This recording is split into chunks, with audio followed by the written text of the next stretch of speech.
Hello नमस्कार दोस्तों, आप सभी का स्वागत करता हूं मैं अपने YouTube channel BSc pro classes में। दोस्तों आज अपनी हो चुकी है 3 अगस्त 2021 और आज मैंने आप सभी को पहले ही बता दिया था कि आज की जो क्लास है केवल और केवल वही बच्चे देख पाएंगे जिन्होंने फ़ीस जमा करवा दी है।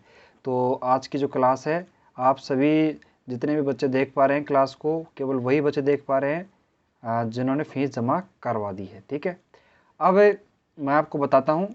कई बच्चे यहाँ पे परेशान रहते हैं कि जैसे अपनी क्लास होती है अपनी ये 8 बजे समथिंग में यहाँ पे आपको ये अपना जो वीडियो है उसका लिंक आपको भेज देता हूँ। तो कई बच्चे ये पूछते रहते हैं कि सर वीडियो आपने नहीं डाली है।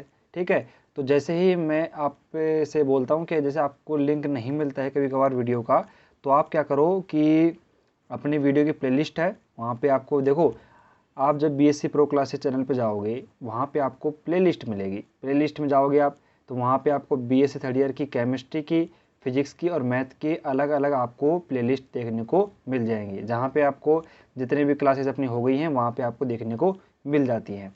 तो आप वहाँ पे जाके चेक भी कर सकते हो कि भाई नई कोई वीडियो आई है या नहीं आई है। ठीक है, वैसे तो रेगुलर मैं आपको जितने भी अपने पेड ग्रुप बनाया हुआ है अपना बीएससी प्रो क्लासेस का, जितने भी बच्चे अपने जुड़ गए अपने साथ में, उन सभी को मैं अपनी वीडियो का लिंक शेयर कर दिया करूँगा डेली।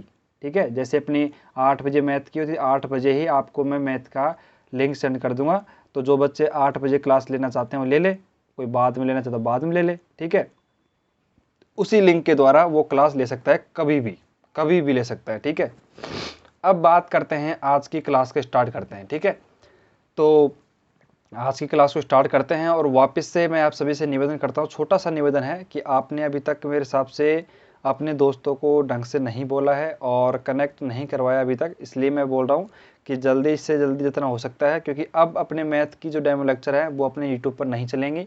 अब जो जितनी चलनी थी क्लास वो अपनी चल चुकी हैं। आप आपके दोस्तों को डेमो लेक्चर बता सकते हो, 6 लेक्चर अपने कॉम्प्लेक्स एनालिसिस के पढ़े हुए हैं तो वो आराम से देख सकते हैं। ठीक है, अब आगे पढ़ना है तो आपको कोर्स खरीदना पड़ेगा भैया।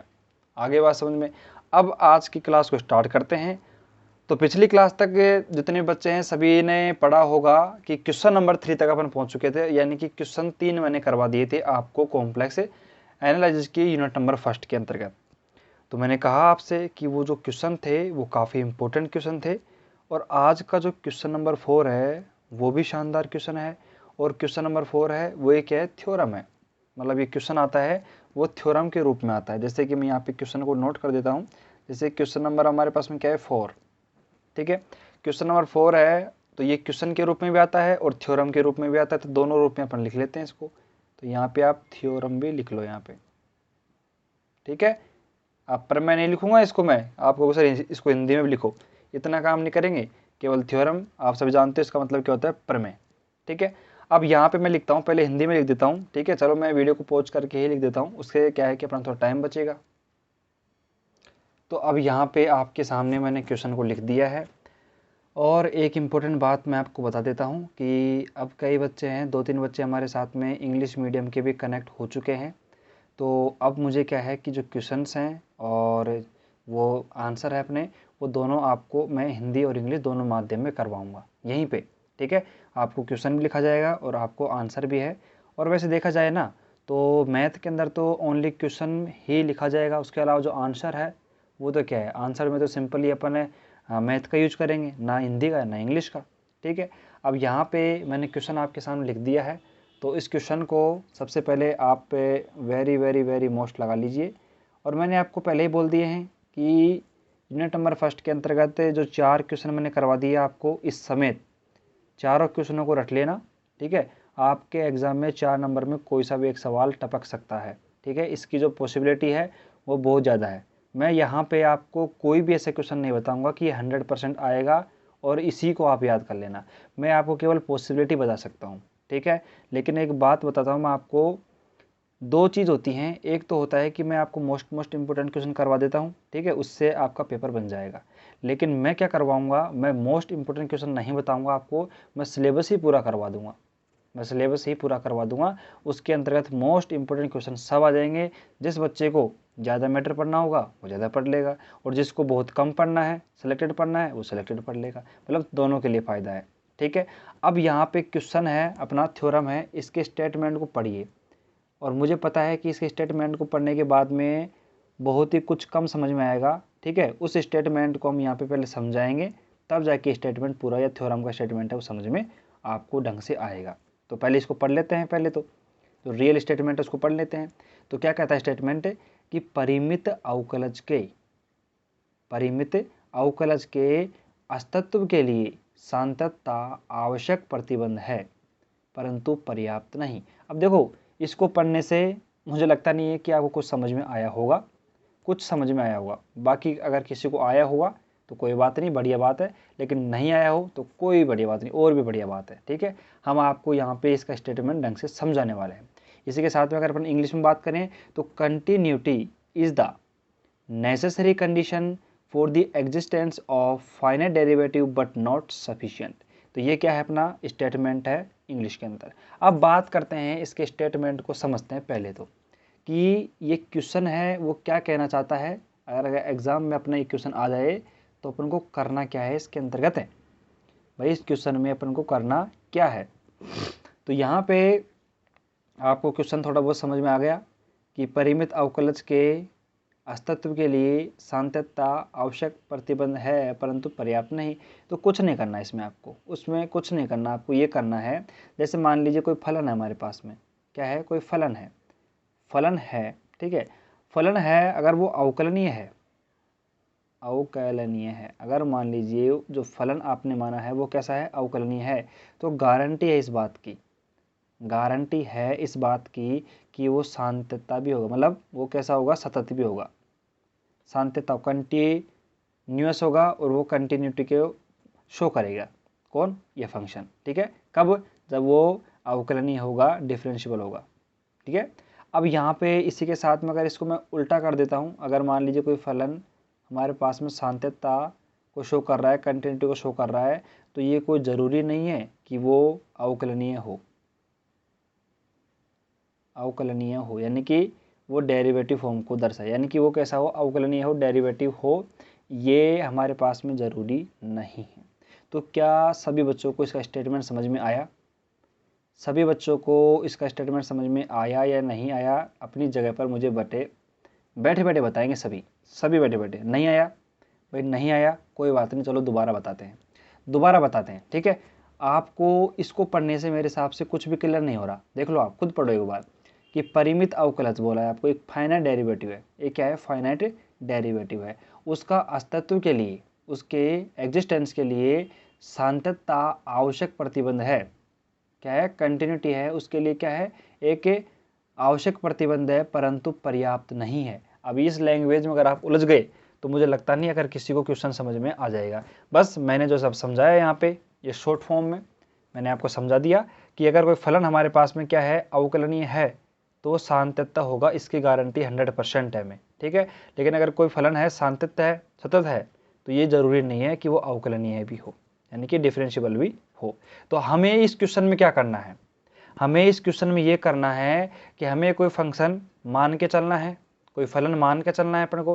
भाई थ्योरम है, याद करो रियल एनालिसिस सेकेंड ईयर में थ्योरम है, थ्योरम में सब कुछ काम अपन कैसे करके चलते हैं, लेट करके, जो हमें थ्योरम का स्टेटमेंट दिया होता है उसको अपन फॉलो करते हैं, और फॉलो करके अपन क्या करते हैं, उसका अपन सॉल्यूशन कर लेते हैं, ठीक है। तो मैंने क्या कहा आपसे, मैंने ये कहा कि इस थ्योरम के अंतर्गत अपन लेट करेंगे, मानेंगे कोई फलन, उस फलन को क्या करेंगे, अपन अवकलनीय मान के चलेंगे और फिर कंटिन्यूअस प्रूफ कर देंगे, ठीक है। और फिर एक बार क्या करेंगे, उसको कंटिन्यूअस लेके चलेंगे और उसको अवकलनीय प्रूफ करेंगे। यानी कि इसमें दो स्टेटमेंट अपन को प्रूफ करने पड़ेंगे, एक तो सिंपली ये और इसका एक विलोम। आगे बात समझ में? तो मेरे हिसाब से अब तक ये क्वेश्चन आपके पूरे दिमाग से बिल्कुल ढंग से क्लियर हो जाना चाहिए, कंप्लीट तरीके से। तो मेरे हिसाब से आप सभी क्लियर हो गया होगा। अब चलते हैं इसके सॉल्यूशन पर। सॉल्यूशन को करते हैं अगले पेज में। तो मैंने आपसे क्या कहा कि हमें लेट करके चलना पड़ेगा। तो हमने क्या करा कि एक लेट करा, एक फंक्शन है हमारे पास में fz, माना हमारे पास में एक फंक्शन है fz, ये हमने क्या करा, लेट कर लिया, मान लिया, ठीक है। इतनी सी इंग्लिश हिंदी तो सभी बच्चों को आती है, नहीं आती है? एक बात बताता हूँ मैं आपको, ठीक है, मैं एक ही बात क्लियर कर देता हूँ, जो भी इंग्लिश मीडियम का है, हिंदी मीडियम का बच्चा है, ध्यान से सुन ले।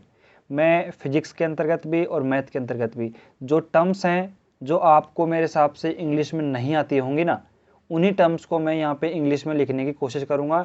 बाकी अगर हिंदी और इंग्लिश में जो सिंपल है, जैसे अब माना है, अब इसको भी मैं अगर इंग्लिश में लिखूँगा तो फिर आपको इंग्लिश आती नहीं आती, इससे क्या मतलब, क्या फ़ायदा है फिर, बताओ क्या फ़ायदा है फिर। ठीक है, इसलिए मैं केवल आपको समझाने के लिए जो टर्म हिंदी की है, जो जो टर्म्स है अपनी, वो अगर हिंदी की है वो आपको नहीं आती है, डिफ़िकल्ट है, तो मैं उसको इंग्लिश में ज़रूर बताऊंगा। लेकिन अगर कुछ सिंपल टर्म होगी वो हिंदी में लिखी होगी तो मैं उसको हिंदी इंग्लिश दोनों में लिखूंगा, या तो मैं उसको इंग्लिश में लिख दूंगा या फिर उसको हिंदी में लिख दूंगा। आगे बात समझ में? आपको मेरा मतलब मेरा काम है वो आपको केवल क्वेश्चन को समझाना है, हिंदी और इंग्लिश पढ़ाना नहीं है। ठीक है, अब यहाँ पे मैंने क्या करा, एक फंक्शन हमारे पास में एफ जेड, वो मैंने लेट करा। अब ये फंक्शन एफ जेड है, वो हमारे पास में एक डोमेन है प्रांत क्या बोलते हैं, डोमेन डी में क्या है, अवकलनीय है। अपन मान के चल रहे हैं ये अवकलनीय है। अवकलनीय क्या बोलते हैं, डिफरेंशिएबल। यानी कि हमारे पास जो फंक्शन अपन ने लेट करके चला है एफ जेड, वो हमारे पास में डोमेन डी में कैसा है, अवकलनीय है। ये अपन क्या करके चल रहे हैं, मान के चल रहे हैं, ऐसा अपन मान के चल रहे हैं। तब हमें क्या प्रूफ करना है, तब हमें प्रूफ करना है कि जो फलन एफ जेड है, वो हमारे पास में जो प्रांत डी होगा उसमें कैसा होगा, सतत होगा, कंटिन्यूस होगा, मतलब कंटिन्यूटी को शो करेगा, शांतता को शो करेगा। ये अपन को क्या करना है, प्रूफ करना है। सही बात है कि नहीं है? चलें आगे, ये अपन को प्रूफ करना है। तो यानी कि पहला काम तो अपन को ये करना है, और दूसरा काम क्या करना है, इसी के साथ में, अगर इसी स्टेटमेंट के साथ में आपको समझाना चाहूँ तो दूसरे स्टेटमेंट में क्या करेंगे, जब अपन इसका कन्वर्स करेंगे तो अपन क्या करेंगे, कंटिन्यूअस मान के चलेंगे। हमारे पास जो फलन एफ जेड है उसको अपन प्रांत डी में कैसा मान लेंगे, कंटिन्यूस मान लेंगे, सतत मान लेंगे, और फिर हम उसको अवकलनीय प्रूफ कर देंगे। ठीक है, तो ये अपन क्या करेंगे भैया, काम करने वाले हैं। तो सबसे पहले तो हमने क्या करा, सबसे पहले तो हमने इसको अवकलनीय मान लिया, सबसे पहले तो क्या मान लिया हमने, इसको डिफरेंशिएबल मान लिया। और सबसे पहला काम क्या करेंगे अपन, इसको कंटिन्यूस प्रूफ करने वाले हैं, सतत प्रूफ करने वाले हैं। ठीक है, अब चलते हैं यहाँ पे आगे, इसका सॉल्यूशन करते हैं फटाफट से।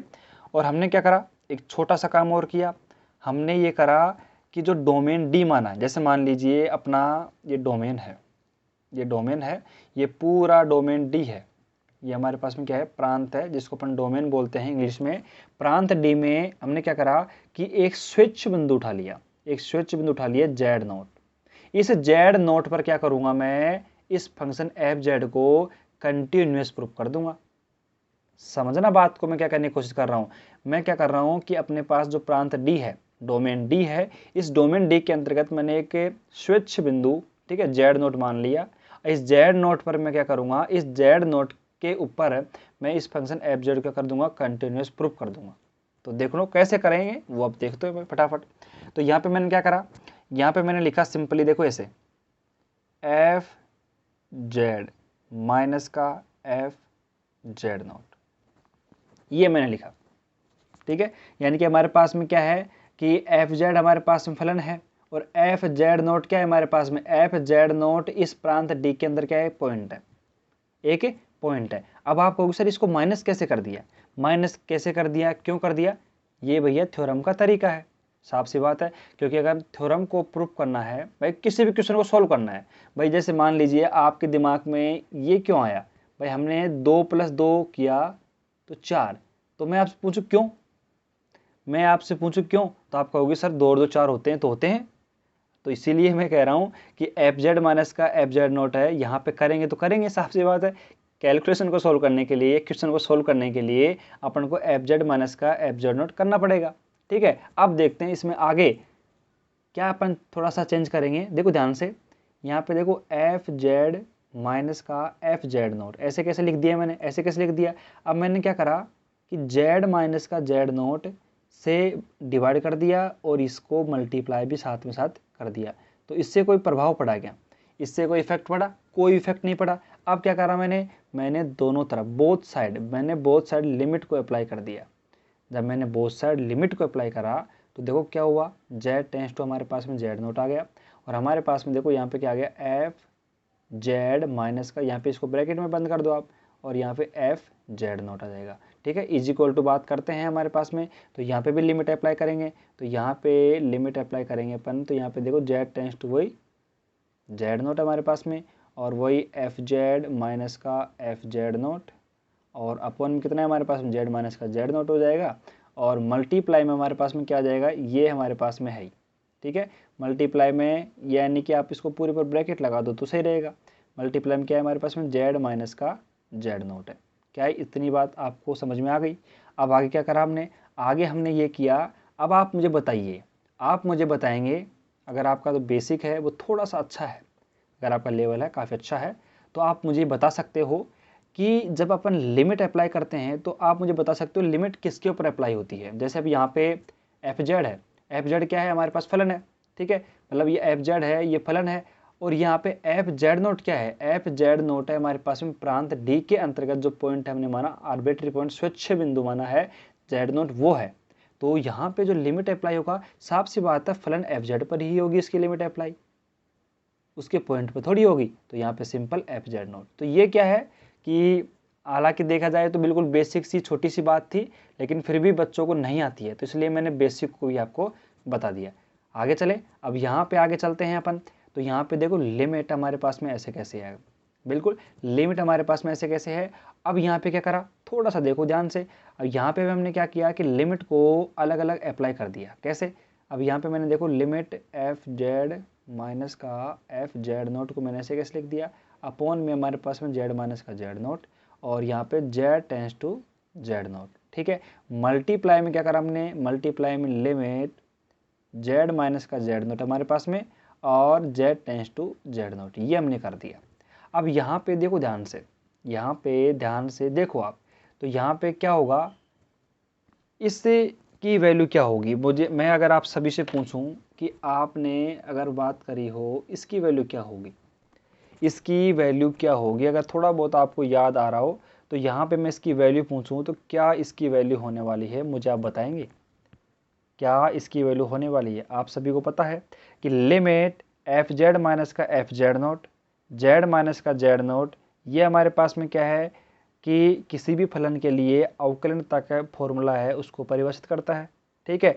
परिभाषित करता है तो मुझे आप बताइए, जब फॉर्मूला है वो किसी भी फलन के लिए डेरिवेटिव को या अवकलनता को परिभाषित करता है, तो वैल्यू है ये कैसे देगा, एक फाइनाइट वैल्यू देगा। कैसे देगा, एक परिमित वैल्यू देगा, ठीक है। एक बार मैं इसको लिख देता हूँ, उसके बाद मैं आपको वापस और ढंग से क्लियर करता हूँ। एक परिमित वैल्यू देगा, यानी कि एक फाइनाइट वैल्यू हमें नंबर प्रोवाइड करवाएगा। क्यों करवाएगा, क्योंकि आपने नोट किया कि हमारे पास में किसी भी फलन की डेरिवेटिव या अवकलनता को चेक करने के लिए एफ जेड माइनस का F Z naught, Z minus का जेड नोट, ये अपने पास क्या फॉर्मूला होता है, फॉर्मूला होता है। तो यहाँ पे ये जो फॉर्मूला है वो हमें कैसी वैल्यू देता है, फाइनाइट वैल्यू देता है। मल्टीप्लाई में आप यहाँ पे देखो जेड माइनस का जेड नोट है, अब यहाँ पे z tends to z naught है, तो भैया फिर यहाँ तो काम ही खत्म हो गया, यहाँ पे तो पूरा काम ही खत्म हो गया। कैसे भाई, देखो यहाँ पे जेड टेंस जेड नोट है, तो यहाँ पे मैं जेड नोट रखूंगा तो यहाँ पे वैल्यू 0 बन जाएगी, तो ये तो पूरा काम ही खत्म हो गया, पूरा काम ही। अब कोई परिमित वैल्यू है उसको 0 से मल्टीप्लाई करेंगे तो 0 ही तो आएगा, तो यहाँ पे 0 हो गया। तो हमारे पास में जो वैल्यू निकल के आ गई वो क्या निकल के आई भैया, फटाफट बताएंगे मुझे, सभी बच्चे देखेंगे यहाँ पे। लिमिट एफ जेड, ठीक है, माइनस का हमारे पास में f Z naught is equal to 0 है, और z tends to z naught है। यानी कि लास्ट में अगर मैं लिखना चाहूँ तो यहाँ पे मैं आराम से लिख सकता हूँ, क्या लिख सकता हूँ, limit F z is equal to f Z naught, ठीक है, और यहाँ पे z tends to z naught. यहाँ पे मैं इसको ब्रैकेट में बंद भी कर देता हूँ, ब्रैकेट में बंद कर देता हूँ, तो उससे क्या होगा कि आपको पता चल जाएगा कि इसका जो फर्स्ट पार्ट है वो अपना क्लियर हो चुका है। हमें क्या करना था, हमें ये करना था कि हमने जो डोमेन डी माना था, इस डोमेन डी के अंतर्गत एक पॉइंट माना हमने जेड नोट, इस जेड नोट पॉइंट पर हमें फलन को क्या करना था, कॉन्टिन्यूअस प्रूफ करना था। तो आप देख लीजिए यहाँ पे हमारे पास में हमने क्या करा कि limit F z z tends to z naught is equal to f Z naught, यानी कि हमने क्या करा कि हमारा जो फलन एफ जेड है उसको क्या कर दिया हमने, एफ जेड नोट पॉइंट के इक्वल कर दिया। इसका मतलब क्या है कि वो कैसा है, कंटिन्यूअस है, सतत है। तो हमने पहला काम क्या किया, हमने पहला काम जो किया है वो ये किया है कि फलन एफ जेड है, उस फलन एफ जेड को हमने अवकलनीय माना, उसको हमने क्या माना, उसको अवकलनीय डेरिवेटिव या डिफरेंशिएबल माना, और उसके बाद में हमने उसको कंटिन्यूअस प्रूफ कर दिया है। तो यानी कि हम कह सकते हैं कि अगर कोई फलन एफ अवकलनीय है तो गारंटी है वो सतत होगा, कंटिन्यूअसली होगा। ये तो मैंने आपको पहले ही बता दिया और ये आपको पता भी होना जरूरी है, ठीक है। तो हमने ये प्रूफ कर दिया। अब लेकिन सेकंड टर्म है भाई, इसका जो क्वेश्चन है वो क्या कह रहा था, इसका क्वेश्चन ये कह रहा था कि परिमित अवकलज के लिए अस्तित्व के लिए जो सान्तत्यता का आवश्यक प्रतिबंध है, ठीक है, परंतु वह पर्याप्त नहीं है। इसका मतलब क्या हुआ, इसका मतलब पढ़ेंगे अपन विलोम के अंदर, इसके कन्वर्स में। लेकिन मैं आप सभी से पहले ये पूछता हूं कि आपको इस वाले प्रूफ में कहीं डाउट है या नहीं है। अगर इस वाले प्रूफ में आपको कहीं डाउट है तो आप वीडियो को पीछे करो, एक बार वापस देखो। अगर फिर भी आपको कोई डाउट है, वो क्लियर नहीं हो पाता है, तो आप भैया मैंने आपके लिए कितनी अच्छी फैसिलिटी, देखो सभी बच्चों को थोड़ा जागरूक होना पड़ेगा, थोड़ा एक्टिव रहना पड़ेगा। सारा काम मैं मेरी तरफ से नहीं करूँगा, आपको भी कुछ न कुछ करना पड़ेगा। भाई मैं आपको क्या करूँगा, 100 में से 50% में मेहनत मेरी है और 50% मेहनत आपकी रहेगी। कैसे भाई, मैंने आपको क्लास से यहाँ पे डाल दी, डालने के बाद में आपका काम है क्लास को रेगुलर लेना है, उसके बाद में आपको एक्टिव रहना है। देखो आपको कोई क्वेश्चन पूछना है तो मैंने ग्रुप आपके बना रखे हैं, BSc pro classes paid group बना रखा है, जिसमें पूरे बच्चे जुड़े हुए हैं जितने भी फीस जमा करा दी है। कोई भी डाउट हो उस पर आप डाल दीजिएगा। और एक बात मैं आपको सभी बता देता हूँ, एक बात मैं और आपको बता देता हूँ कि वो ग्रुप है ना, उस ग्रुप के अंतर्गत सभी बच्चे हाँ मतलब मैसेज सेंड कर सकते हैं एक दूसरे को। तो आप क्या करो भैया, जैसे मान लीजिए मैं कभी आपका रिप्लाई नहीं दे पाता हूँ, ठीक है, मैं कहीं बिजी हूँ, कोई काम कर रहा हूँ मैं, ठीक है, तो आप क्या करो कि एक दूसरे की हेल्प करना सीखो और अपने ग्रुप पर एक्टिव रहो। समझ में आ रही है बात? यानी कि जैसे मान लीजिए किसी ने बच्चे ने कोई क्वेश्चन है, वो यहाँ पे मुझे सेंड करा कि सर मुझे इस क्वेश्चन का आंसर बताइए, तो मैं अगर उस क्वेश्चन का आंसर नहीं बता रहा हूँ जल्दी, या फिर कोई लेट हो रहा हूँ किसी कारणवश, मैं बोल रहा हूँ कि इस क्वेश्चन को मैं थोड़ा लेट बताऊँगा, या फिर मैं कहीं आया हुआ हूँ, तो फिर क्या करे भाई, किसी बच्चे ने अगर क्वेश्चन को देख लिया, अगर वो क्वेश्चन उस बच्चे को आता है, तो भैया वो उसका फ़र्ज़ बनता है कि उस क्वेश्चन को सोल्व करे और अपने ग्रुप पर डाल दे, जिससे क्या है सभी बच्चों को फिर क्या है कि पूरे क्वेश्चन सोल्व हो जाएंगे और किसी को दिक्कत भी नहीं आएगी। इससे क्या होगा कि मेरा समय बचेगा और आपका खुद की प्रैक्टिस भी होगी। आगे बात समझ में? तो मेरे हिसाब से जितना अपन आगे बढ़ेंगे, अपना बैच जितना बड़ा होगा, उतने धीरे धीरे अपन और अच्छी फैसिलिटीज अपन लेके आएंगे और आप सभी के लिए शानदार स्टडी का एक प्लेटफॉर्म तैयार कर देंगे। आगे बात समझ में? अब मैंने आपसे ये पूछा था कि ये क्वेश्चन आपको यहाँ तक समझ में आ गया, यानी कि ये अपना 50% पार्ट हो चुका है थ्योरम का। तो थ्योरम का जो पहला पार्ट था, आपको मैंने बार बार समझा रहा हूँ, बार बार कह रहा हूँ कि कोई फलन एफ है, ठीक है, अगर कोई फलन एफ है हमारे पास में, वो डी डेरिवेटिव अवकलनीय अपन मान के चले, ठीक है, और अवकलनीय इसको प्रूव कर दिया। अब क्या करेंगे अपन, कंटिन्यूस प्रूफ करके चलेंगे। अब क्या करेंगे अपन, यहाँ पे इसका विलोम करेंगे, तो विलोम है उसका अपन स्टेटमेंट लिखवाते हैं, भी रुको एक बार, ठीक है। तो यहाँ तक मेरे हिसाब से क्लियर है, सभी के क्लियर है, एक एक स्टेप में कहीं पे मेरे साथ दिक्कत नहीं होगी। यहाँ पे इस स्टेप में दिक्कत आ सकती है आप सभी के, और वो भी लॉजिकली। हालांकि इसको अपन कुछ नहीं लिख सकते, सिंपली यहाँ पे आपने जैसे मान लो इसको सोल्व किया और यहाँ पे इस स्टेप को सीधा इस प्रकार परिमित लिख दिया, छोड़ दिया, आपका आंसर आ गया और आपने एग्जाम में पूरे नंबर मिल गए। लेकिन यहाँ पे आपके मन में तो एक डाउट रहता है ना कि sir limit F Z minus का F Z naught Z minus का जेड नोट है, इसको आपने परिमित फाइनाइट क्यों लिखा? मैंने इसको परिमित फाइनाइट इसलिए लिखा है क्योंकि ये फॉर्मूला है वो किसका है, अवकलनीयता का, किसका, डेरिवेटिव का फॉर्मूला है। अब भाई किसी भी फलन के लिए डेरिवेटिव का फॉर्मूला होगा, वो कैसी वैल्यू देगा, एक परिमित या फाइनाइट वैल्यू देगा। कैसे देगा, एक परिमित और फाइनाइट वैल्यू देगा। तो इसलिए मैंने लिख दिया कि ये जो फॉर्मूला है हमें कैसे वैल्यू देगा, परिमित देगा। लेकिन यहाँ पे हमने देखा कि लिमिट जेड माइनस का जेड नोट किया, तो यहाँ पे आप वैल्यू पुट करोगे तो यहाँ पे वैल्यू 0 बन गई, तो इधर 0 बन गया, पूरा काम खत्म। तो इधर आपने देखा कि हमने यहाँ पे जो फलन एफ जेड है उसको पॉइंट जेड नोट पर बराबर कर दिया, यानी इसको कंटिन्यूस प्रूफ कर दिया, काम खत्म। मतलब ये मान लीजिए मेरे को तब तक संतुष्टि नहीं होती ना, जब तक एक एक के चीज़ का डाउट आपके दिमाग में क्लियर नहीं होता तब तक मुझे संतुष्टि नहीं मिलती है, ठीक है। जब तक मैं उस क्वेश्चन को बोलता ही रहता हूँ बार बार। हालांकि कई बच्चों को ये आदत है, बुरी लगती होगी, सर बार बार आप क्वेश्चन को बोलते रहते हो, तो उस आदत को अपना लो आप, क्योंकि ये एक आदत अच्छी है, क्योंकि मैं बार बार क्वेश्चन को बोलता हूँ तो आपके दिमाग में बार बार वो क्वेश्चन फीड हो जाएगा, मतलब आपको घर जाके रिविजन करने की भी आवश्यकता नहीं पड़ेगी। आगे बात समझ में? चले अब चलते हैं इसके विलोम पर, कन्वर्ट चलते हैं। तो वहां पे कैसे करेंगे, ध्यान से सुनना। अब देखो इसके विलोम, इसके कन्वर्स को ध्यान से समझना। अभी हमने बिल्कुल कॉन्सेंट्रेट होकर ध्यान से सुनना, मेरी एक एक बात को पकड़ना। मैंने अभी आपको इसका जो फर्स्ट पॉइंट करवाया, यानी कि इससे पहले वाला करवाया, उसमें मैंने क्या करवाया था, उसमें हमने फंक्शन एफ जेड को अवकलनीय माना, और अवकलनीय मानकर हमने कहा कि वो फंक्शन है, अवकलनीय मान के चले और उसको अपन ने कंटिन्यूस प्रूव कर दिया। क्या ये बात बिल्कुल सही है? क्या ये बात बिल्कुल सही है? नहीं है? सभी बच्चे बोलेंगे तो आप कहोगे बिल्कुल सर सही बात है, हमने क्या करा, उस फंक्शन को अवकलनीय माना था और हमने इसको कंटिन्यूसली प्रूव कर दिया। लेकिन इसका विलोम क्या कहता है? इसका विलोम ये कहता है, ध्यान से सुनना, इसका विलोम ये कहता है कि यदि हमारे पास में कोई फलन एफ जेड है किसी प्रांत डी में, किसी प्रांत डी में हमारे पास में कोई फलन एफ जेड है किसी प्रांत डी में, कैसा है? सतत है, कंटिन्यूस है। तो भैया ये जरूरी नहीं है कि वो अवकलनीय भी होगा, अवकलनीय भी होगा। क्या समझ में आया इससे?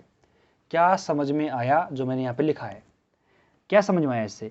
मेरे हिसाब से किसी बच्चे को समझ में कुछ नहीं आया, तो मैं समझाता हूँ, उसको ध्यान से सुनना। कैसे समझ में आएगा? समझ में ऐसे आएगा, मैंने आपको ये कहा कि हमारे पास में फलन एफ जेड है, वो डी में, हमारे पास कोई डोमेन है प्रांत डी में है, वो कैसा है? सतत है।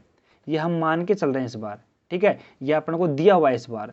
लेकिन यहाँ पे हम कह रहे हैं कि अगर कोई फंक्शन एफ जेड है वो डी में सतत होगा, तो ये कोई ज़रूरी नहीं है, ये कोई आवश्यक ही नहीं है कि वो उसमें अवकलनीय भी होगा। अवकलनीय हो भी सकता है और नहीं भी हो सकता है। लेकिन फर्स्ट वाले में अगर मैं यहाँ पे बॉक्स बना के आपसे पूछूं कि फर्स्ट वाला जो हमने इससे पहले वाले स्टेटमेंट किया था, उसमें तो फिक्स था कि अगर हमारे पास में कोई फलन एफ जेड है वो प्रांत डी में अगर वो अवकलनीय होगा, ध्यान सुनना, अगर वो अवकलनीय होगा तो 100% गारंटी है कि वो हमारे पास में सतत भी होगा। किसमें? फर्स्ट वाले स्टेटमेंट में, इससे पहले वाले में। लेकिन सेकंड वाला, इसका जो कन्वर्स है, विलोम है, वो क्या कह रहा है कि फलन एफ जेड प्रांत डी में सतत है, ठीक है, सतत है, ठीक है। लेकिन अब यहाँ पे जरूरी नहीं है भैया, यहाँ पे कोई भी कंपलसरी नहीं है या जरूरी नहीं है कि वो अवकलनीय भी होगा, यानी हो भी सकता है, नहीं भी हो सकता। अब यहाँ पे इतना कराने के बाद में आपके दिमाग में अगर एक एग्जाम्पल आया होगा तो मेरे हिसाब से सारे बच्चे बहुत ही बढ़िया मेहनत कर रहे हैं। लेकिन अगर एग्जाम्पल दिमाग में नहीं आया होगा तो भैया फिर आपकी मेहनत है थोड़ी सी कमज़ोर मानूंगा मैं। हालांकि सभी को कमज़ोर नहीं कहेंगे, लेकिन थोड़ी सी मैं कमज़ोर आपकी मेहनत को कहूँगा। क्यों कहूँगा? क्योंकि आपको मैंने एक एग्जाम्पल करवाया था, याद हो तो? एग्जाम्पल नहीं, इससे जस्ट पिछले वाला क्वेश्चन नंबर 3। क्वेश्चन नंबर 3 में मैंने आपको क्या करवाया था, याद करो। क्वेश्चन नंबर 3 में मैंने आपको करवाया था कि जो फलन एफ जेड है हमारे पास में, जो फलन एफ जेड है वो सर्वत्र क्या है? सतत है। हमारे पास में एक क्वेश्चन मैंने आपको करवाया था, देखो ये क्वेश्चन करवाया था हमारे पास में, एफ जेड बराबर में मॉडुलस का जेड स्क्वायर है, ये कैसा है? सर्वत्र सतत है। ये कैसा है? सर्वत्र सतत है। परंतु इसका जो अवकलज है केवल और केवल मूल बिंदु पर ही मौजूद है। तो केवल और केवल किस पे है? मूल बिंदु पर। इसका जो डेरिवेटिव है वो किस पे? 0,0 पर उसका अस्तित्व है। तो क्या आपके दिमाग की बत्ती जल रही है नहीं जल रही? बताओ भाई सभी, आपके दिमाग की बत्ती जल रही है नहीं जल रही? मैं क्या कहने की कोशिश कर रहा हूँ? अरे भैया मैं ये कहने की कोशिश कर रहा हूँ कि इसका जो विलोम है, अपना जो क्वेश्चन नंबर 4 तक थ्योरम है, इस क्वेश्चन नंबर 4 में थ्योरम जो अपनी है, इसका जो विलोम वाला पार्ट है, इस विलोम वाले पार्ट में क्वेश्चन नंबर 3 पूरा एज इट इज आपको करना पड़ेगा अगर आपके एग्जाम में आता है तो। क्यों? ऐसा क्यों है? क्योंकि जब भी अगर आपको जैसे उल्टा या विलोम या कन्वर्स से अगर आपको किसी भी थ्योरम का प्रूफ करना होता है तो वहाँ पे अपन क्या करते हैं कि मैथमेटिकली ना चलकर अपन क्या करते हैं कि एग्जाम्पल लेते हैं। मतलब थ्योरेटिकल जो अपना अभी एक्सप्लेन किया था फॉर्मूला के द्वारा, अभी जो फर्स्ट वाला पोर्शन था, वैसे ना करके क्या करते हैं अपन एक एग्जाम्पल प्रस्तुत करते हैं, और एग्जाम्पल प्रस्तुत करने के बाद ही वो अपना क्वेश्चन सॉल्व होगा। ठीक है, अब यहाँ पे आप खुद देख लो यार, खुद देख लो इसका विलोम क्या कह रहा है। इसका विलोम ये कह रहा है कि हमारे पास फलन एफ जेड है वो डी में सतत है, कैसा है? कंटिन्यूअस है, कंटिन्यूअस है। तो ये कह रहा है कि जरूरी नहीं है कि वो अवकलनीय भी होगा। तो ऐसा एक एग्जाम्पल अपन को लेके चलना पड़ेगा जिसमें ये कंडीशन फॉलो हो रही हो, और क्वेश्चन नंबर 3 उसी का एग्जाम्पल है कि ये देखो हमारे पास में फलन एफ जेड है, ये मॉडुलस हमारे पास में क्या है, मॉडुलस हमारे पास में जेड स्क्वायर है। अब मॉडुलस जेड स्क्वायर है वो सर्वत्र सतत है, मतलब एवरी पॉइंट, जैसे हमारे पास में कोई डोमेन डी है, इस डोमेन के प्रत्येक बिंदु पर कैसा है, कंटिन्यूअस है, कंटिन्यूअस है। लेकिन भैया उसने क्या कहा है, लेकिन उसने कहा है कि केवल 0,0 पर ही ये अवकलनीय है, इसके अलावा कहीं पे नहीं है। तो भैया देखो आप खुद कह सकते हो कि यहाँ पे अगर सतत है, सर्वत्र सतत है हमारे पास में, लेकिन वो जरूरी नहीं है कि वो अवकलनीय हो। तो ये एग्जाम्पल है बिल्कुल परफेक्ट एग्जाम्पल। तो भैया इसलिए मैं यहाँ पे क्वेश्चन नंबर 3 को नहीं कर रहा हूँ, क्वेश्चन नंबर 3 को अपन यहाँ पे नहीं कर रहे हैं, क्वेश्चन नंबर 3 को यहाँ पे अपन नहीं उतारेंगे। आपके क्वेश्चन वो करवा दिया मैंने इससे पहले वाला, अगर आपके एग्जाम में ये थ्योरम आती है तो आपको क्वेश्चन नंबर 3 भी यहाँ पे पूरा का एज इट इज उतारना पड़ेगा स्टेटमेंट के साथ में। स्टेटमेंट क्या कहता है अपना, तो अपना जो क्वेश्चन का स्टेटमेंट है उसको भी आपको लिखना पड़ेगा, ठीक है, और पूरा एज इट इज आपको उतार देना है। तो आपको नोट्स के माध्यम से मैंने प्रोवाइड करवा ही दिए हैं। और इंग्लिश मीडियम वाले विद्यार्थी ध्यान से सुन लें कि 1-2 लेक्चर में, जैसे मान लीजिए अभी मैं नोट्स प्रोवाइड करता हूँ और 1-2 लेक्चर में जैसे मान लीजिए किसी क्वेश्चन की हिंदी और इंग्लिश आपको नहीं मिले, ठीक है, अगर आपको हिंदी नहीं मिलती है और इंग्लिश नहीं मिलती है तो परेशान ना हो, आगे से ध्यान रखेंगे और जितने भी लेक्चर अपने आएंगे उन सभी में आपके हिंदी और इंग्लिश दोनों में आपके नोट्स एक साथ मैं प्रोवाइड करवा दूंगा, ठीक है। तो कोई भी कमेंट ना करे कि सर ये तो पूरा हिंदी में है, ये पूरा इंग्लिश में है, तो आपकी जो समस्या है उनको देखा जा रहा है, अभी स्टार्टिंग है, अभी तो क्या है कि क्लासेस स्टार्ट ही तो हुई हैं, अभी तो स्टार्टिंग है, अभी धीरे धीरे क्या है कि सुधार करेंगे धीरे धीरे, ठीक है। आप सभी का सपोर्ट रहेगा और आप सभी सपोर्ट करोगे तो धीरे धीरे सुधार भी करेंगे, ठीक है। तो यहाँ पे ये जाकर अपने 4 क्वेश्चन है वो समाप्त हो जाते हैं, अपने जो चारों क्वेश्चन है वो समाप्त हो गए हैं और इन चारों क्वेश्चनों में एक क्वेश्चन है वो 100% एग्जाम में आता रहता है 4 नंबर के अंतर्गत, ठीक है। तो यूनिट नंबर फर्स्ट में अपन ने 4 क्वेश्चन पढ़े। अब उसके बाद क्या करते हैं, देखो क्लास है पूरी रखेंगे प्रॉपर, ठीक है, प्रॉपर टाइम देंगे भैया, आपने फीस जमा कराई है तो आपको पूरा प्रॉपर आपको क्लास मिलेगी, पूरा लगभग 50 से 55 मिनट की अपनी डेली क्लास रहने वाली है, ठीक है। अब क्या करते हैं अपन, अब करते हैं अपन कुछ छोटी छोटी डेफिनेशंस के बारे में आपको बताना चाहता हूँ, छोटी छोटी डेफिनेशंस हैं उनके बारे में मैं आपको बताना चाहता हूँ। उन डेफिनेशनों को आप मैं अब नोट्स के माध्यम से आपको प्रोवाइड करवा ही दूंगा, लेकिन मैं उनको यहाँ पे आपको समझा देता हूँ, उनको अंडरस्टैंड करवा देता हूँ कि आखिर वो एग्जाम्पल है और जो अपनी डेफिनेशंस हैं वो क्या कहना चाहती हैं। तो चलिए अपन कुछ महत्वपूर्ण इन्फॉर्मेशन देख लेते हैं एक बार। तो ये अपनी फर्स्ट जो डेफिनेशन है वो फर्स्ट डेफिनेशन है एक मानी तथा बहुमानी सम्मिश्र फलन, single valued and multi valued complex function. तो ये क्या है इसको थोड़ा सा अपन समझ लेते हैं और इसके जो नोट्स है मैं आपको पहले ही बता देता हूँ। मैं आपको बोल रहा हूँ कि जो मुझे बच्चों के बारे में पता नहीं था कि जो अपने बच्चे हैं अपने हिंदी मीडियम के साथ साथ इंग्लिश मीडियम के भी कनेक्ट हो चुके हैं अपने साथ में, इसलिए मैंने जो नोट्स आपको तैयार करें आपके लिए वो मैंने क्या कर दिया कि जो डेफिनेशंस हैं वो मैंने आपको केवल हिंदी में ही यहाँ पे लिखवाई हैं। तो जो डेफिनेशंस हैं आज के केवल बात कर रहा हूँ, आज के जो ये डेफिनेशंस हैं वो केवल आपको हिंदी में मिलेंगी, तो आप उनको थोड़ा सा कन्वर्ट करके अपनी लैंग्वेज में लिख लेना उसको, ठीक है, वहाँ पे कोई दिक्कत नहीं आएगी, मेरे हिसाब से इतना तो आप कर ही सकते हो, ठीक है। अब मैं आपसे उम्मीद कर सकता हूँ। अब यहाँ पे पहले समझने पे ध्यान दो, ठीक है, समझने पे ध्यान दो, नोट्स पे आप इतना फोकस मत करो, नोट्स पे आप इतना फोकस मत करो, ठीक है। अब यहाँ पे मैं आपको बताऊं एक मानी तथा बहुमानी सम्मिश्र फलन क्या होते हैं। अब देखो सीधा सा मैं आपको एक एग्जांपल देता हूं और वहां से मैं आपको समझाता हूं। जैसे हमारे पास में y = x की पावर कितनी है 1/3, ठीक है। यहाँ पे मैं x का मान जैसे मान ले मैं 1 रखता हूँ, x = 1 तो y = 1 की पावर कितना है हमारे पास में 1/, मतलब पावर 1/3। तो यहाँ पे हमारे पास में y की वैल्यू कितनी मिलती है 1 ओमेगा और ओमेगा स्क्वायर, यानी कि हमारे पास में वैल्यू है वो कितनी मिली 3 वैल्यू मिली हमारे पास में। यानी कहने का मतलब क्या है कि हमारे पास y बराबर हमारे पास में x की पावर कितनी है 1/3। अब 1/3 है तो यहाँ पे हमारे पास में जो y की वैल्यू मिली वो कितनी मिली 3 मिली।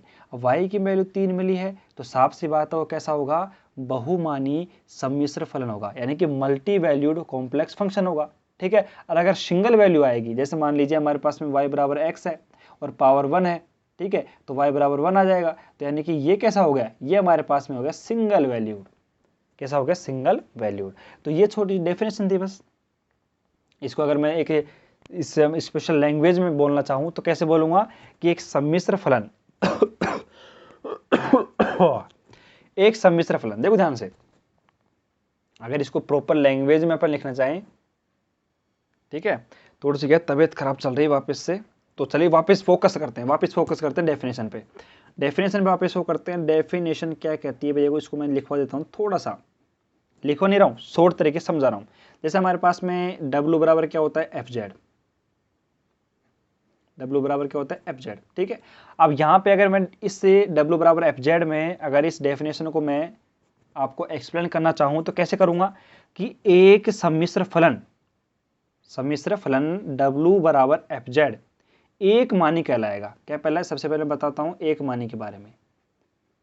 एक मानी कहलाएगा, कब कहलाएगा, यदि Z के प्रत्येक मान के संगत W का केवल एक ही मान मिले। यानी कि वही मैं एग्जांपल समझाया था, वही ये मैंने समझाया यहाँ पे कि यहाँ पे Z के संगत W का केवल सिंगल वैल्यू हमें प्राप्त होनी चाहिए, सिंगल वैल्यू हमें फाउंड होनी चाहिए।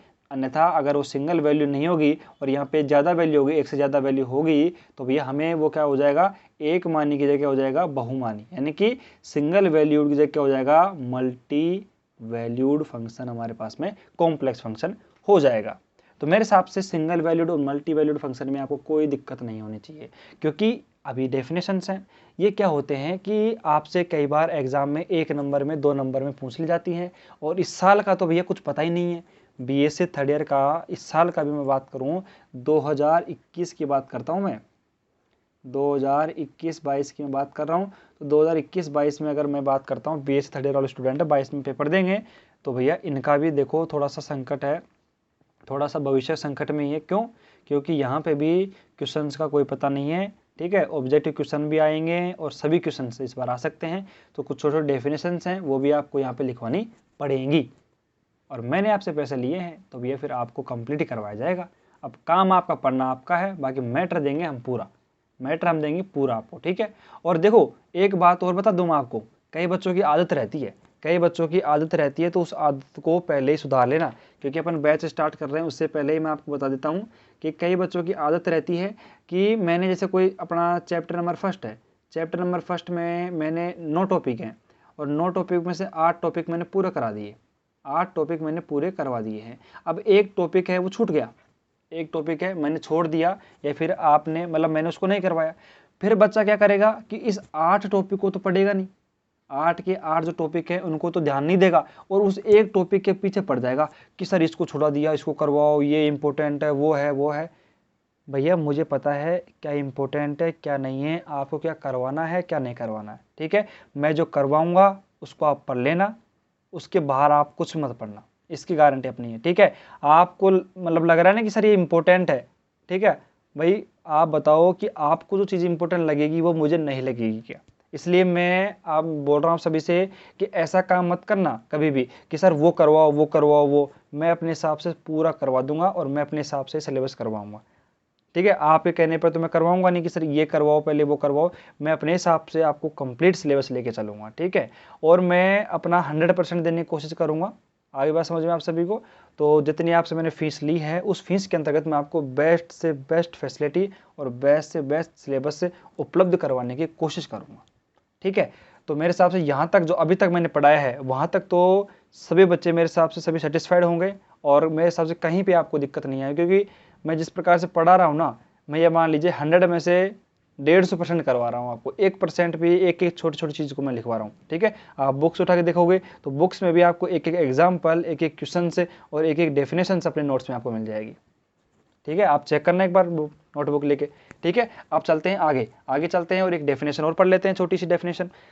तो अगली डेफिनेशन क्या कहती है, ध्यान से देखना भैया। तो यहाँ पे एक छोटी डेफिनेशन और है, छोटी डेफिनेशन है विश्लेषक फलन की, विश्लेषक फलन। तो यहाँ पे विश्लेषक फलन एनालिटिक फंक्शन या फिर अपन बात करते हैं होलेमॉर्फिक फलन, ठीक है। इंग्लिश में भी इसको ये बोलेंगे होलेमॉर्फिक फंक्शन, ठीक है। अब ये क्या कहता है, इसकी डेफिनेशन क्या कहती है, इसकी छोटी सी डेफिनेशन है और वो ये कहती है कि हमारे पास में एक प्रांत डी है, एक क्या है हमारे पास में डोमेन डी है। इस डोमेन डी के अंतर्गत कितने हैं, मतलब बहुत सारे क्या हैं पॉइंट मौजूद हैं, ठीक है, ये हमारे पास में क्या है, डोमेन डी है। और इस डोमेन डी के अंतर्गत एक फलन एफ जेड है, वो क्या है, परिभाषित है। कैसा है, परिभाषित है। अब यहाँ पे क्या कह रही है डेफिनेशन, एक डेफिनेशन ऐसे कह रही है कि एक मानी सम्मिश्र फलन, यानी कि एक सिंगल वैल्यूड कॉम्प्लेक्स फंक्शन, एक सिंगल वैल्यूड कॉम्प्लेक्स फंक्शन प्रांत डी में, डोमेन डी में एनालिटिक फंक्शन, विश्लेषिक फलन कहलाता है। कब कहलाएगा, यदि फलन एफ जेड जो होगा वो हमारे पास में इस डोमेन डी के प्रत्येक पॉइंट पर, एवरी पॉइंट पर क्या होगा, अवकलनीय होगा। यानी कि तो अपने डोमेन डी है, उस डोमेन डी के प्रत्येक पॉइंट पर, मैं यहाँ पर लिख देता हूँ, प्रत्येक बिंदु पर क्या होगा, अवकलनीय होगा, डिफरेंशियल होगा, अवकलनीय होगा। दोबारा बोलते हैं एक बार, क्या बोला मैंने ये कहा कि एक सिंगल वैल्यूड फंक्शन, एक मानी सम्मिश्र फलन, विश्लेषिक फलन या फिर होमोमॉर्फिक फलन कहलाएगा यदि डोमेन डी के प्रत्येक बिंदु पर कैसा हो, अवकलनीय हो, डिफरेंशिएबल हो। तो हमारे पास में क्या कहलाएगा, वो फंक्शन एनालिटिक फंक्शन कहलाएगा या फिर विश्लेषिक फलन कहलाएगा। क्या इतना क्लियर आप सभी के, इतना आप सभी के दिमाग में क्लियर हुआ या नहीं हुआ, ये सब मुझे आप कमेंट करके जरूर बताएं। ठीक है, इसके बाद में यहाँ पे छोटा सा पॉइंट और है, आपने आंशिक अवकलज पढ़ा है, पार्शियल डेरिवेटिव आपने पढ़ा है, तो उसका फॉर्मूला अपन कॉम्प्लेक्स के अंतर्गत पढ़ते हैं। और फॉर्मूला मैं आपको लिखाता हूँ अभी, और उस फॉर्मूले को थोड़ा सा याद रख लें, क्योंकि वो फॉर्मूला है आपके काम आने वाला है आगे, इसलिए थोड़ा सा मैं उसको पहले लिखवा देता हूँ। और जितने भी फॉर्मूलेज हैं, ये डेफिनेशंस हैं, आपके एग्जाम में आ सकती हैं, और जितने भी फॉर्मूला मैं लिखवाता हूँ वो सभी आपके लिए इंपॉर्टेंट होते ही हैं, आगे आपके क्वेश्चंस में, थ्योरम में काम आएंगे ही, वो गारंटी है इस बात की। ठीक है, तो चलें आगे चले या नहीं चले, बताओ भाई फटाफट, चले आगे। हाँ भाई, अब देखो आंशिक अवकलज है। अब आंशिक अवकलज हमारे पास में है, इसका फॉर्मूला है, बस सिंपली आपको याद ही करना है, बाकी इसमें समझने लायक तो कुछ है भी नहीं भाई। a प्लस बी का होल स्क्वायर है, याद करो फटाफट उसमें क्या है। उसी प्रकार यहाँ फॉर्मूले हैं आंशिक अवकलज के। अब आंशिक अवकलज थोड़ा बहुत मैं आपको बताता हूँ, जैसे अपने पास डेल्टा जेड अपन डेल्टा एक्स है, ठीक है। अब यहाँ पे अपन को x के सापेक्ष में आंशिक अवकलन करना है, तो कैसे करेंगे, ये एक सिंपल फॉर्मूला है, देखो याद करना है आपको। Limit delta x tends to 0 है, जेड एक्स प्लस में डेल्टा एक्स कोमा वाई, और यहाँ पे हमारे पास में माइनस का z x comma y upon में हमारे पास में डेल्टा एक्स। और ये कैसा होना चाहिए, हमारे पास में फाइनाइट और एग्जिस्ट होना चाहिए, विद्यमान व परिमित होना चाहिए, और परिमित होना चाहिए। ठीक है, अब इसको तो इंग्लिश में नहीं लिखूंगा भाई मैं, यहाँ पे फाइनाइट और एग्जिस्ट होना चाहिए। तो यहाँ पे एक फॉर्मूला है छोटा सा, आपको याद करना है, और जब भी इसकी जरूरत पड़ेगी हम आपको बता देंगे कि याद करो उस फॉर्मूले को जो मैंने आपको लिखवाया था, है कि नहीं, बताओ सही बात। तो यहाँ पे हमारे पास में d z upon d x कितना है हमारे पास में, limit delta x tends to 0, z x plus में डेल्टा एक्स कोमा वाई, और माइनस का z x comma y upon delta x. इसी प्रकार मैं अगर वाई की बात करता हूँ तो वाई कैसे लिखेंगे, तो यहाँ पे वाई लिखेंगे, देखो इसी प्रकार। दोनों फॉर्मूले को याद रखना भाई, मैं जितने फॉर्मूले करा रहा हूँ सारे काम के हैं ये। तो delta y is equal to हमारे पास में देखो limit delta y tends to 0 है हमारे पास में, यहाँ पे जेड आएगा, अब यहाँ पे x कोमा आएगा, और फिर y प्लस में डेल्टा y आएगा, क्योंकि भाई इस बार जो परिवर्तन हो रहा है, भाई ये बताओ आंशिक अवकलज है, उसका मतलब क्या है कि आंशिक रूप से परिवर्तन किस में, या तो x में या y में। तो यहाँ पे इस बार y में परिवर्तन हुआ, पहले x में परिवर्तन हो गया था। ठीक है, यहाँ पे डेल्टा y अपॉन में आ जाएगा, और यहाँ पे भी वही सेम का सेम कहानी लिख देनी है, विद्यमान परिमित एग्जिस्टेंट फाइनाइट। तो मेरे हिसाब से दोनों फॉर्मूले आपको याद हो गए होंगे। ठीक है, ये आंशिक अवकलज के फॉर्मूले अपन ने कॉम्प्लेक्स एनालिसिस में पढ़ लिए हैं। तो क्या इतना आपको समझ में आया है, क्या आपको इतना समझ में आ गया है या नहीं, बताओ भैया सभी को फटाफट। तो इतना समझ में आ गया, इसमें क्या है, समझने लायक तो पता है भी नहीं। तो यहाँ पे सिंपली आपको याद करने हैं फॉर्मूले, तो आप याद कर सकते हो। अगला जो टॉपिक है वो है अपना प्रंशवादी फलन। क्या है, दोनों में लिखते हैं एक बार, हिंदी और इंग्लिश में, प्रंशवादी फलन। प्रंशवादी फलन, इंग्लिश में बोलते हैं इसको हार्मोनिक फंक्शन, हार्मोनिक फंक्शन। ठीक है, फंक्शन, हार्मोनिक फंक्शन, ये बोलते हैं अपन प्रंशवादी फलन को, हार्मोनिक फंक्शन को बोलते हैं प्रंशवादी फंक्शन। अब भाई साहब ये क्या है कि थोड़ा सा अच्छा है टॉपिक, और इसको आप वेरी वेरी मोस्ट लगा सकते हो, क्योंकि ये आपसे 1 नंबर में एग्जाम में या 2 नंबर में आपसे पूछ सकता है प्रंशवादी फलन क्या होता है। ठीक है, काफ़ी नाम में भी अच्छा लग रहा है। अब यहाँ पे इसकी डेफिनेशन है, इस डेफिनेशन को ध्यान से सुनना, मैं इसकी डेफिनेशन है वो पूरी लिख देता हूँ, इसकी जो डेफिनेशन है उसको मैं पूरी ही लिख देता हूँ। आप सभी को याद है क्या, आप सभी से अगर आप फिजिक्स के स्टूडेंट हैं तो मैं आपसे 100% उम्मीद कर सकता हूँ कि लाप्लास समीकरण का आपने नाम जरूर सुना होगा। अब नाम ही सुना होगा, आपको उसका फॉर्मूला तो याद होगा ही नहीं। भाई लाप्लास समीकरण है, उसका फॉर्मूला सबको याद है या नहीं है? तो मेरे हिसाब से 90% बच्चों को तो नहीं होगा, केवल नाम ही सुना है लाप्लास समीकरण का। भाई फिजिक्स में पढ़ते नहीं पढ़ते अपन लाप्लास समीकरण, तो लाप्लास समीकरण एफ एक्स को वाई के लिए बात करें तो यहाँ पे देखो डी स्क्वायर एफ अपॉन में डी एक्स स्क्वायर प्लस में d square f upon d y square बराबर क्या होता है? 0 होता है। ये हमारे पास में लाप्लास इक्वेशन होती है, अगर आपको याद हो, थोड़ा बहुत याद हो तो प्रंशवादी फलन क्या कहता है, हार्मोनिक फंक्शन क्या कहता है कि यहाँ पे एक फलन है, एक फंक्शन है हमारे पास में, एक फलन हमारे पास में है u x, y, u x, y है, वो प्रांत D में कैसा है? प्रंशवादी, यानी कि हार्मोनिक फंक्शन है, प्रंशवादी फलन कहलाता है। अब देखो यार, इस लाइन की जो इंग्लिश मीडियम वाले छात्र हैं वो क्या इंग्लिश इसकी ट्रांसलेट नहीं कर सकते हैं क्या? तो इतनी सी मेहनत तो कर लो, अब इतनी सी मेहनत कर लोगे ना तो आपके लिए ही बेनिफिट रहेगा।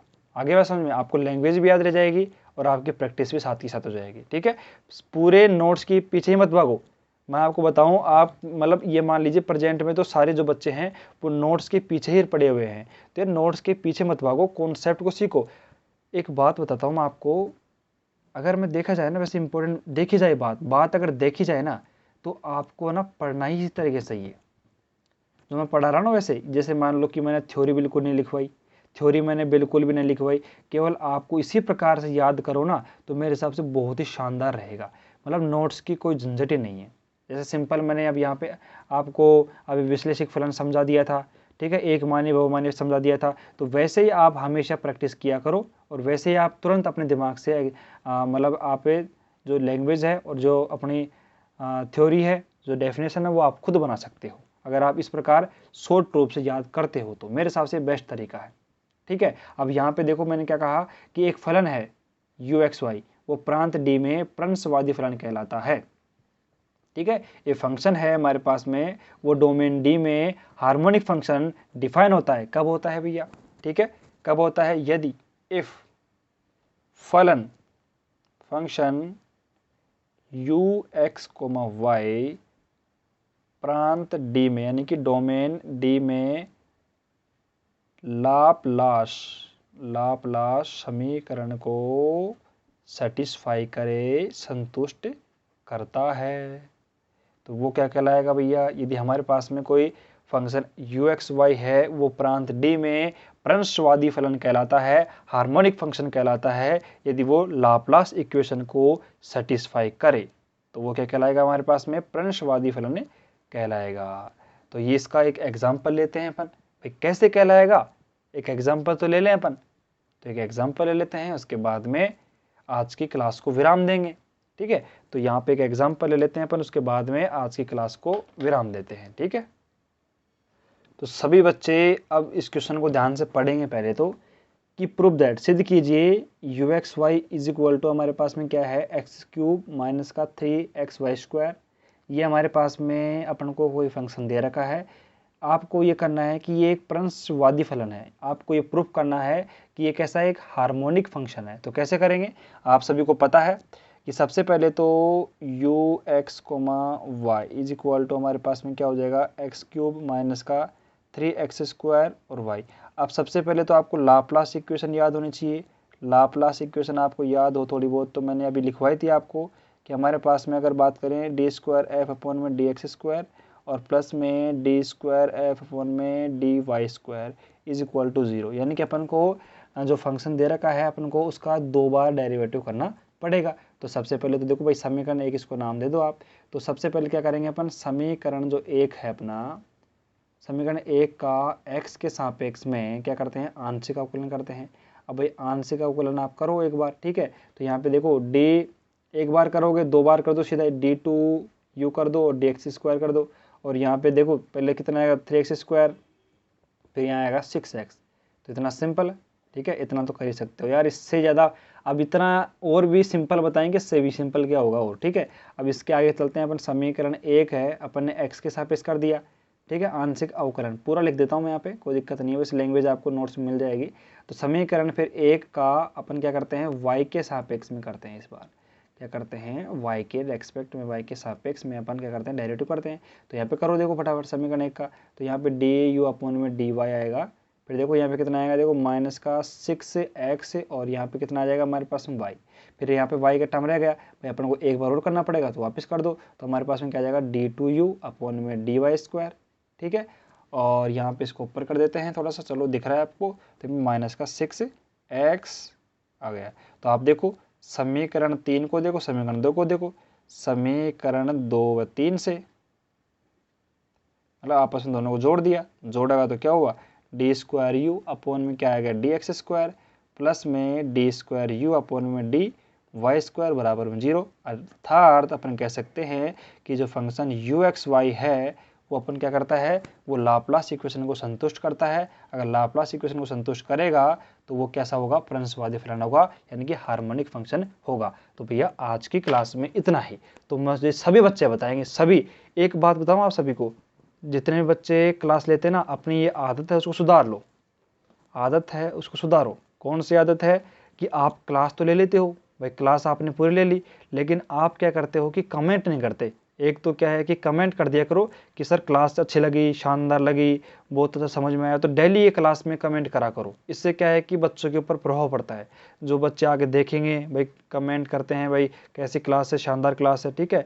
और इसके अलावा वीडियो को लाइक भी किया करो, ठीक है। और बच्चों में प्रवृत्ति बताता हूँ मैं आपको, एक छोटी सी प्रवृत्ति बच्चों की बताता हूँ मैं आपको, कि अपने चैनल का एक ग्रोथ नहीं होने का छोटा सा कारण बता रहा हूँ। एक बड़ा कोई बड़ा इफेक्टिव कारण नहीं है, लेकिन एक छोटा सा कारण मैं आपको बताता हूँ कि जो बच्चे अपने साथ जुड़े हुए हैं ना, वो क्या करते हैं, कई बच्चे सोचते हैं, मतलब मैं सभी बच्चों को नहीं बोल रहा, कोई एक दो बच्चा जो जिसके बारे में मैं बोल रहा हूँ ना, वो उसको अपने आप पता चल जाएगा। देखो मैं किसके बारे में बोल रहा हूँ। कई बच्चे ऐसे होते हैं कि सर जैसे मान लो कि मैं पढ़ा रहा हूँ बीएससी थर्ड ईयर, ठीक है, और बीएससी थर्ड ईयर का इतना बढ़िया कंटेंट मैं दे रहा हूँ, एक एक क्वेश्चन करवा रहा हूँ, नोट्स दे रहा हूँ। तो किसी ने अगर किसी को पता चल गया, जैसे मान लो किसी एक स्टूडेंट को पता चला कि यार बीएससी यूट्यूब पे 300 रुपये में पूरा कोर्स है बीएससी थर्ड ईयर का, और कितना शानदार, तो फिजिक्स पढ़ा रखा है, मैथ केमिस्ट्री तीनों पढ़ा रखी है। अब वो बंदा क्या करेगा, कोर्स तो ले लेगा, खुद ले लेगा, वो खुद ने 300 रुपये का कोर्स ले लिया, लेकिन वो फिर भी अपने दोस्तों को नहीं बताएगा, वो अपने दोस्तों को बताएगा ही नहीं, और फिर खुद ही पढ़ेगा और खुद ही मस्त रहेगा, ठीक है। वो चाहता नहीं है कि मेरा दोस्त भी जाने कि यूट्यूब पे कोई ऐसा चैनल है जो 300 रुपये में पूरा कोर्स दे रहा है, ठीक है। वो फिर बताएगा ही नहीं उसको, ठीक है। और बाद में जब बताएगा, जब उसके कुछ एक पेपर दो पेपर अपने हो जाएंगे, तब उसको बताएगा, तब वो बोलेगा अरे यार पहले ही बता देता मेरे को, अरे यार मेरे को पता नहीं था वो। तो ऐसा ना करें यार, ऐसे जो बच्चे हैं, हालांकि बच्चे नहीं होंगे मैं उम्मीद करता हूँ, लेकिन कोई ऐसा है तो यार बताओ, अपने इंस्टीट्यूट को थोड़ा सा फैलाओ, ठीक है। अपने इंस्टीट्यूट को थोड़ी सी ग्रोथ की आवश्यकता है, क्योंकि अपने इंस्टीट्यूट में आप सभी को पता है कि कंटेंट कितना शानदार है। ऐसा कंटेंट आपको इतने कम पैसों में नहीं मिलेगा। मतलब ये मान लो पैसे तो आपको ले कहाँ रहे हैं, आप एक थोड़ा सोच के देखो कि अगर मैं बात करता हूँ, साल में 365 दिन होते हैं, साल में 365 दिन होते हैं, और मैंने आपसे पूरे कोर्स के मात्र 300 रुपये लिए हैं। तो आप बताओ कि डेली का 1 रुपये भी मैं नहीं ले रहा आपसे, डेली का 1 रुपये भी मजदूरी का आपसे नहीं ले रहा मैं।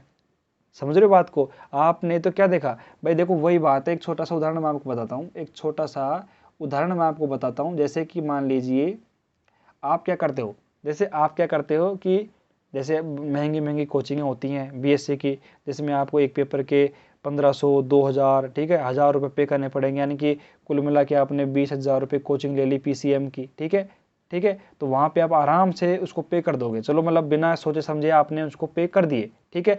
लेकिन यहाँ पे अपने जब 300 रुपये मांग रहे हैं ना, तो उसमें बच्चे संकोच कर रहे हैं, उसमें भी क्या कर रहे हैं, बच्चे संकोच कर रहे हैं कि यार पैसे जमा कराएं कि नहीं कराएं, पूरा कोर्स करवाएंगे नहीं करवाएंगे, नोट्स कैसे देंगे, कंटेंट कैसा रहेगा, उसमें सोच रहे हैं।